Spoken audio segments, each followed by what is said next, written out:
Late at night, on a deserted stretch of highway, I found myself driving alone through a desolate landscape. The rain lashed against my windshield, and the wind howled, creating an eerie atmosphere that sent shivers down my spine. I had been on the road for hours, and exhaustion weighed heavily on me. As I approached an old and isolated rest stop, I debated whether to pull over for a quick break. My instincts told me to keep driving, but the fatigue was overwhelming.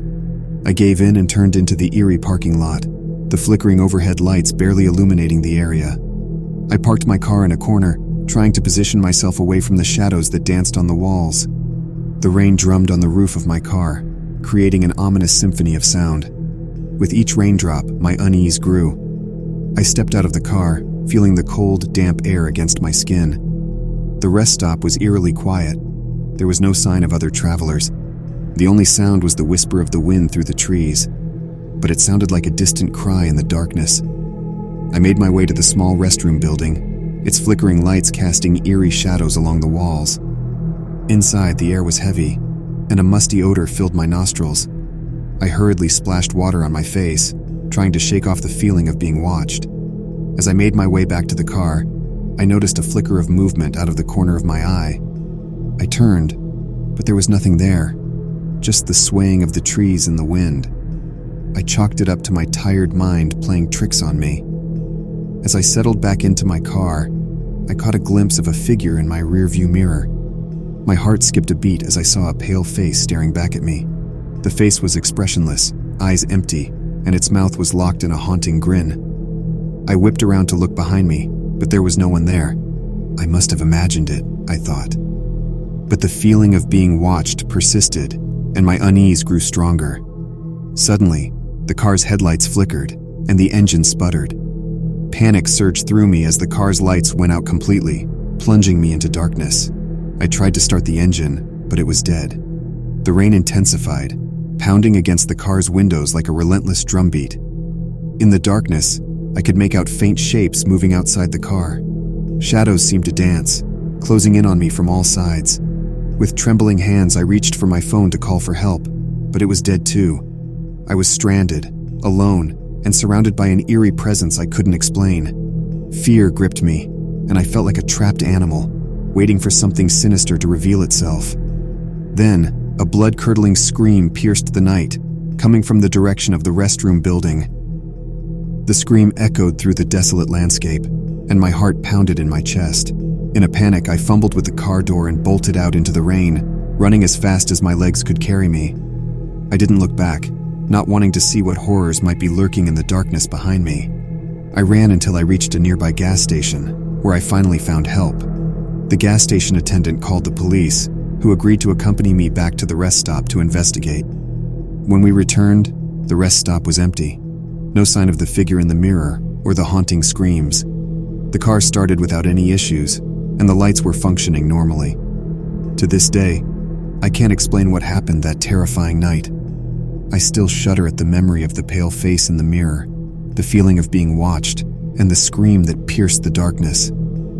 The desolate rest stop remains a haunting reminder that some terrors lie hidden in the most unexpected places, waiting to prey on unsuspecting souls.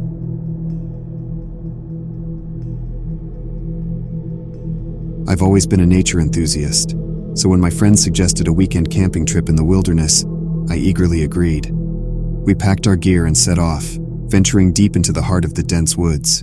Our destination was an isolated cabin rumored to be abandoned for years. As we trudged along the overgrown trail, a sense of unease settled in. The forest seemed unusually quiet, and the rustling of leaves beneath our feet was the only sound that broke the silence. But we brushed off our nerves, attributing them to the thrill of adventure. Finally, we arrived at the cabin. It stood weathered and worn, its wooden panels creaking in the wind. Despite its eerie appearance, the cabin seemed to call out to us, promising shelter and a respite from the wilderness.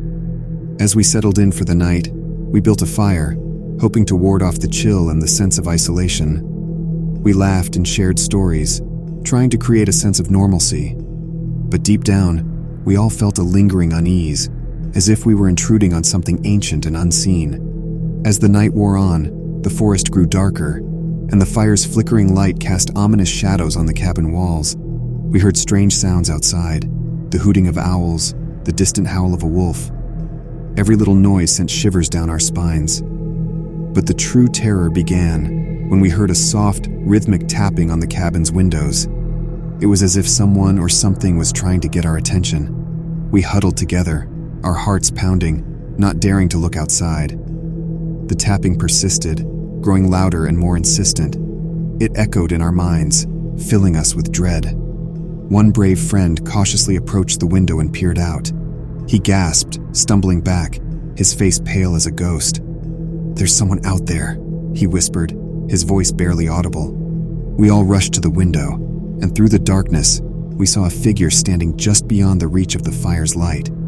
A feeling of malevolence emanated from that silhouette, as if it had been watching us all along.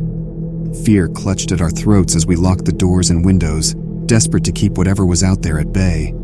But the tapping persisted, followed now by eerie whispers that seemed to come from all around us. We strained to make out the words, but they were incomprehensible, sounding like an ancient incantation. The night stretched on, each minute feeling like an eternity. We dared not make a sound, praying that whatever lurked in the darkness would leave us be. But the tapping and the whispers persisted, driving us to the brink of madness. As dawn approached, the sounds finally ceased, leaving us exhausted and shaken. With the first light of day, we gathered our belongings and fled the cabin, never looking back.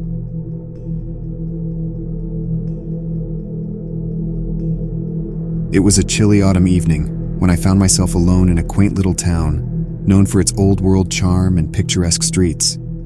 As I strolled through the dimly lit alleyways, I couldn't shake the feeling of being watched, a sensation that set my nerves on edge.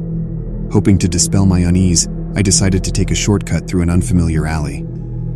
As I turned the corner, I came face to face with a figure lurking in the shadows. His presence sent a shiver down my spine. The man was tall, with a face obscured by the shadows of his wide-brimmed hat. His eyes were the only discernible feature, and they seemed to bore into my soul with an unsettling intensity. He wore a long trench coat that seemed to conceal something ominous. I tried to walk past him, pretending not to be affected by his presence, but he stepped in front of me, blocking my path. "Going somewhere, are we?" His gravelly voice rang out, sending a chill through the air. I mustered the courage to respond. "Just passing through, sir. No need to worry." But he ignored my attempt to defuse the situation, and a sinister smile crept across his face. "You shouldn't wander around these parts alone, especially at this hour. There are dangerous people about," he said cryptically.